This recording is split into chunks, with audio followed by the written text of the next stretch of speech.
পাসপোর্টের সাথে ভিসার সাথে আমরা পাসপোর্টের সাথে ভিসা চাচ্ছি। কারণ আমি গত আপনার অগস্টে 2023 সালে অগস্টে 29 তারিখে জমা দিছি, তো এখন 2024 চলে, এক বছরের উপরে হয়ে গেছে।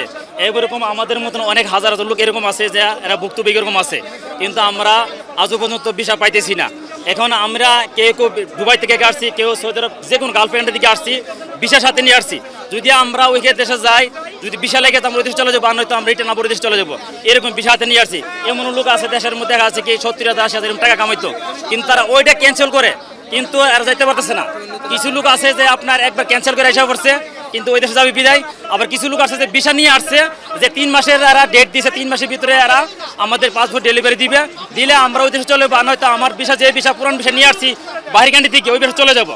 কারণ ওইটা আমি হারাইছি, এরা 90 দিনের মেয়াদ নিয়ে এসে 90 দিনের ভিতরে ভিসা রিটার্ন দেয় না আমাদেরকে। এখন আমরা মাঝে মধ্যে যদি আমি বিএসএফ গুলো যাই, কারণ আমরা বিএসএফ গুলোর মাধ্যমে জমা দিছি, দিলে বলতে আমরা প্রসেসিং এর মধ্যে আছে, সেটা আমরা অনলাইনে চেক করলে যে প্রসেসিং এ পাইতেছি। কিন্তু আমরা তো আর এমন বছরের জন্য এতজন পাসপোর্ট দিয়ে রাখি নাই, যারা আমাদের পাসপোর্ট আর কাছে একবার আমরা দেশের মধ্যে কষ্ট জীবনযাপন করি। ইমেল করছে, কিন্তু তার সারা শব্দ নাই। এখান থেকে ইমেল করতেছে সবকিছু, কিন্তু এরা সারা শব্দ দেয় না।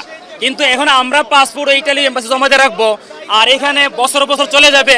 এখন আমি এখন কাজের কর্মের সময়, আমার ফ্যামিলি দেখার সময়, এখন আমি না ইউরোপে যেতে পারতেছি, ইটালি যেতে পারতেছি না, আমি গার্লফ্রেন্ডে যেতে পারতেছি, পাসপোর্ট ওই দেশে আটকে রাখছি নিয়ে সেটা। তাহলে আমার এখানে লাইফটাইমের মধ্যে কি হেলাজল শুরু করছে এরা নিয়ে সেটা।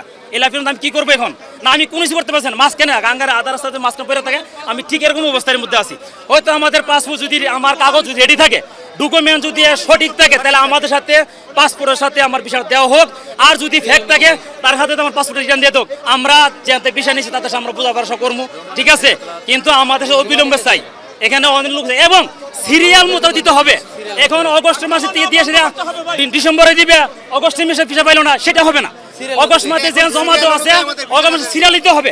সিরিয়ালে দেওয়া থাকলে আমরা কি করতে পারি, আমরা আশাবাদী দেখতে পারি যে আমার অগস্টে আছে এবং সিরিয়াল দিতে পারবো।